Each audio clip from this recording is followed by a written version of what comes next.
find it difficult to even get the way we want it to be told. Most of us focus on plays, and that is something that has to change. We have to be more media friendly. We have to do a whole lot more. But all these factors, because most of the times, when you pay too much attention to these other fringe aspects of the game, it actually affects your level of play. Those who are doubling down efforts on practicing and all that, you find yourself in a situation whereby your form drops and all that. So if you really must maintain some level of consistency, it sometimes requires pulling out from that. So we have a situation whereby our stars or our champions are not media friendly enough. They don't have the right structures to plug into to make them actual stars. Okay, Wellington. So I think one critical area that would actually help to remedy this is actually identifying with mainstream sports promotion outfits that could now more or less the business of promoting Scrabble can be a team responsible for its media projection, its media interaction. It will go a long way, but you have this. I don't think for now make Scrabble a lucrative industry. That's a bit like what Lukman Owolabi has been doing with Scrabble in recent years. We wish him all the success. Now we must really give him a lot of kudos for the work he has done. What he has done. A whole lot of other persons who have also put it. I mentioned our current Senate president, who was an avid lover of the game so many years back. Does he still support the game? It's difficult for me to answer. Maybe our president, Mr. Toke Aka, who was supposed to join us, would have been in a better position to answer that. He was unfortunately unable to do so. Mind. Toke Aka has also been a very huge blessing to the Scrabble community. So for now, we have a situation whereby everybody who is doing one thing or the other for the Scrabble community is doing it out of self-sacrifice. So we have to transform from that level into a situation whereby you could actually get something by helping to promote Scrabble. I think until we get to that point, it will still continue struggling. Okay. By the way, Mr. Toke Aka sent his apologies. He was caught in the Abuja, all of the commotion in Abuja right now, and so he was unable to make the program. He was supposed to join us via Zoom, and you need to be settled in a comfortable place to be able to do that. All right? So on a final note, Wellington, we need to bring this home now. Very quickly, what do you think Scrabble needs to do to become a mass audience, real-time sport? Because that's where the money is. You want to be able to get 100 million people or 10 million people watching a game of two people playing on a board on television or your mobile devices, right? How do you think Scrabble is going to do this? Is this something that you guys are discussing or you're trying to innovate around? Yeah, a lot of effort is being put into televising Scrabble and making Scrabble viewer-friendly and all that. I think the effort is still being increased, and one of the things I'm focusing on while in the States here is to kind of break into that aspect myself. But I think we still, another critical area that we must pay much attention to is in promoting and making our stars presentable. So we have to do that. Because every sport is driven by its stars. There are people who don't know anything about football, but they've heard of the name Messi. They know of Ronaldo. There are people, Ronaldo has the highest number of followership in the world today. You can't tell me that everybody who follows Ronaldo follows football. Some of them don't even know jack about football. So you have to have stars. You have to have a star that people can rally around.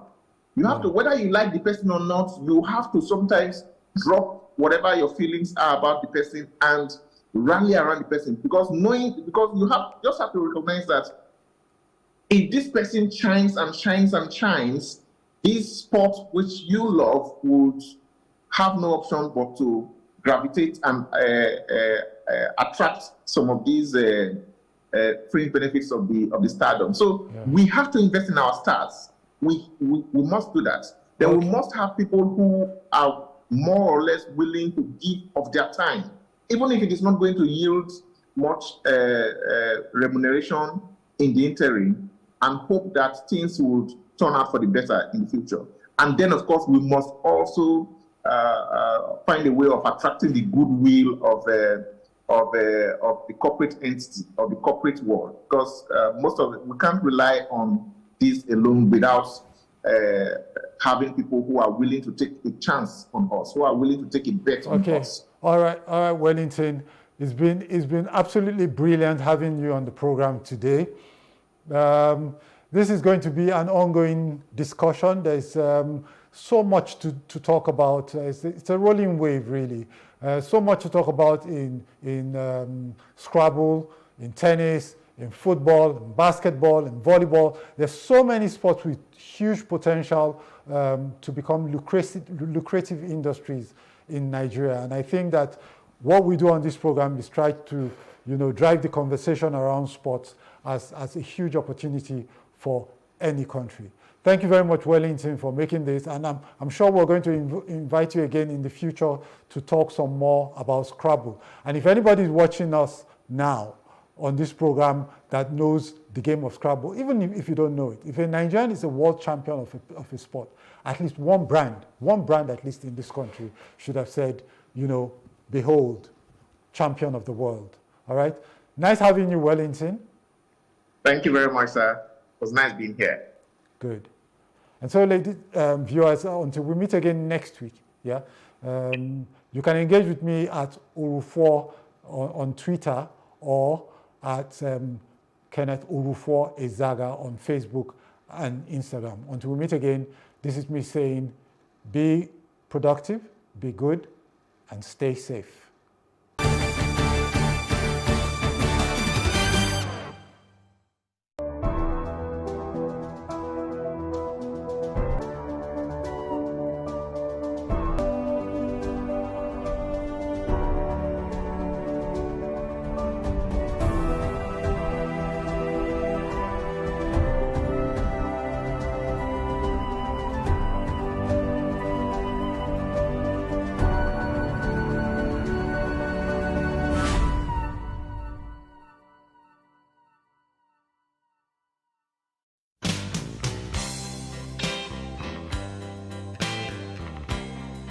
Fundamentally, hustle culture is about work dominating your time in such an unnatural way that we have no time to live our lives. The demanding nature of our world now, where people have to pay multiple bills, take care of family, has led to the need to make more money to meet those needs. Coupled with the constantly increasing cost of living and inflation, people can't stop working. The weekends are no longer spent relaxing and spending time with family, but catching up on work that couldn't be completed during the week or doing other side hustles that can provide that extra money to cover some bills. Now, people log in long hours and take on side hustles for many reasons. Eloho, a 28-year-old woman, has to take on multiple jobs of being an editor by day, an English language tutor by night, and an invigilator on the weekends. The cost of living has really increased. Like, the inflation is at an all-time high. And salaries are they're not increasing that much. Even if they are, a friend of mine calculated it for me and said, even if you're earning like 100% more, now your expenses are not like 100% more. For example, I moved houses twice in the last 3 years, and now the rent I'm paying right now is like 200% of what I started with on this same salary. So I say my salary is for 3 different things. So like the day job is for living expenses. Electricity tariff has increased twice. There's water bill, there's light bill, there's so many things to consider. Then my 9th job is for skincare. Your skin starts caring when you take care of it. So, and skincare is now more expensive, just keeps getting more expensive. So like things that make me happy, that's what one of my income streams goes to. Another is for rent. Specifically dedicated to paying rent. And I'm also a firstborn, first daughter, first granddaughter, so there's black tax too. Oyidamola Abati is another young person who has found herself juggling many jobs and gigs. In terms of the juggling, it's not so hard anymore. People do it now, like especially now that the pandemic changed everything really. Before the pandemic, people used to ask me, how do you do it? But now, everybody has learned how to do it. I have friends that are working 3 jobs, they are working 4 jobs. It's stressful, but you know, you have to survive somehow. So for me, when it comes to passions, things that don't have to do with money, I work maybe, I can say once a week or on weekends. I have my easel here, so I do my paintings. If it has to do with resume writing business, I set up a schedule that enables me to work on that. I have people that work with me. You know, once a client comes in, there's step-by-step process. It's been assigned. You know, we have processes. So these things, this structure helps me, keeps my life in focus. Everything, you know, has a structure. With the rising cost of living, many people don't have a choice but to work at multiple jobs and also own businesses. The economic realities and the proliferation of entrepreneurship has necessitated many into working multiple jobs and hustles to make ends meet. The average young Nigerian works at a job and does a small business on the side. With such little time to rest, it's no wonder burnout has cropped up in our vocabulary since 2020.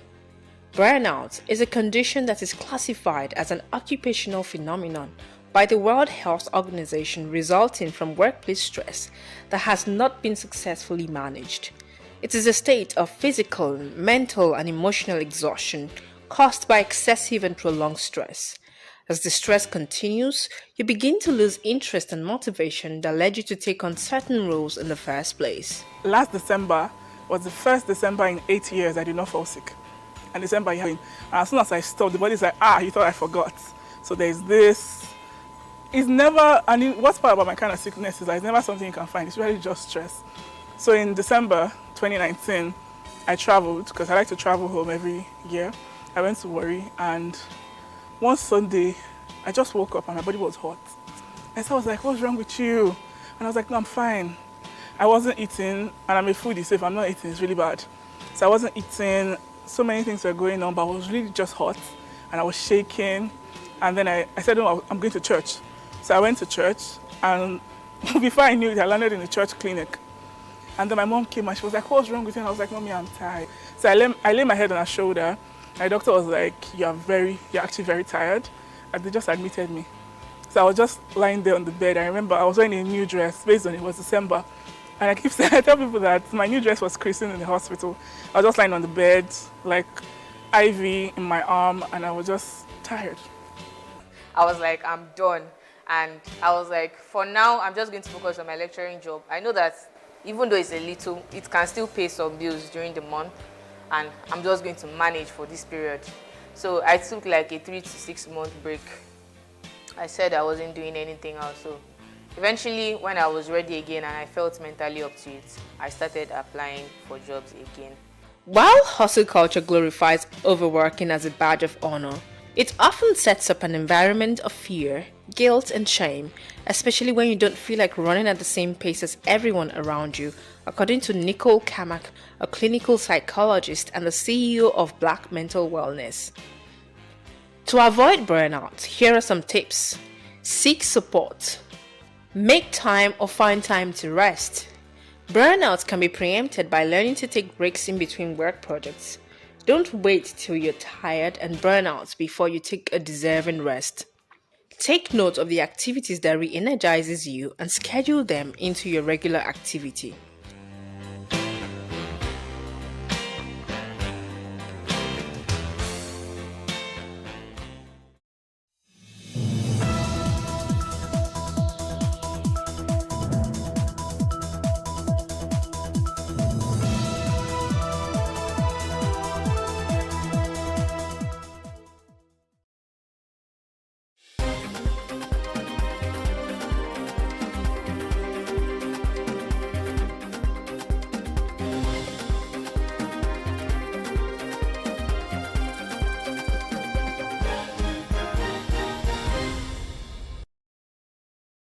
Hello and welcome. I am Destiny Momot. This is News Update.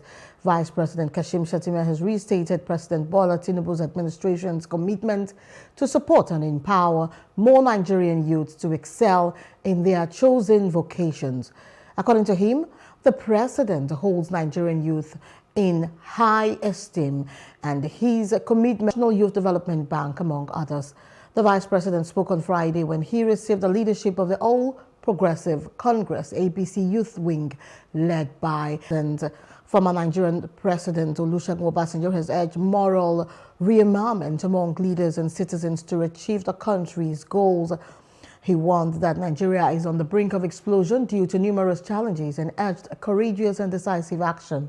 Obasanjo met with 6 House of Representatives members who are co-sponsoring bills for single-term presidencies, rotational presidency, and governorship rotation.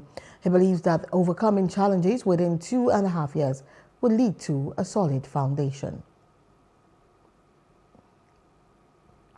Our main problem is ourselves. And until we take care of ourselves, it doesn't matter. We may have one term of 4 years, one term of 6 years, one term of 7 years. If it's the same people and the same mentality and the same way we do things, it won't change. So our beginning is ourselves, to my mind. Yes, system, yes, democracy. We have to rethink democracy. We have to rethink the form of government. What is the character of the people that are in government? With all due respect, most of them should be behind the bar. And that is the truth.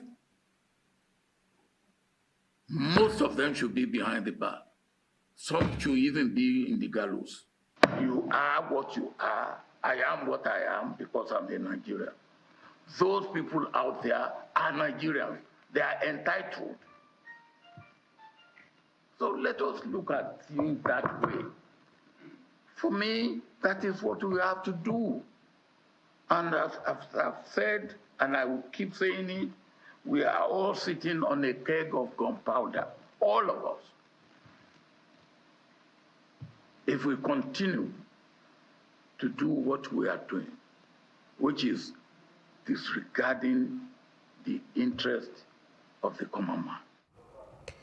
Meanwhile, former Vice President Atiku Abubakar has called for caution as the Dangote Refinery and the Nigerian Upstream Petroleum Regulatory Commission exchange words over the supply of crude to the refinery. Atiku, in a post on his X handle on Saturday, said the nurturing and development of the 650,000 capacity refinery should be a primary focus. The politician maintained that these fundamental principles applied equally to investments, whether they were local or international in nature. Recall that the crude crisis rocking the Dangote oil refinery took a new twist on Friday. The Dangote Group had on Thursday accused the NUPRC of failing to effectively enforce the domestic crude supply obligations, saying it is yet to give and to get enough crude locally. NUPRC noted that its strategic commitments to Nigeria's energy security had led to the facilitation of the supply of 32 million barrels of crude to Dangote Refinery and other local producers in the first half of 2024. And 27 states and the Federal Capital Territory have yet to set up committees to implement the recently approved 70,000 naira minimum wage. The states of Plateau, Kebbi, Sokoto, Nasarawa, Bayelsa, Delta, Osun, Ekiti, Zamfara, Benue, Enugu, Taraba, Gombe, Kogi, Adamawa, Niger, Anambra, Imo, Ebonyi, Oyo, Akwa Ibom, Bauchi, Katsina, Kaduna, Cross River, and Yobe, paying the new minimum wage.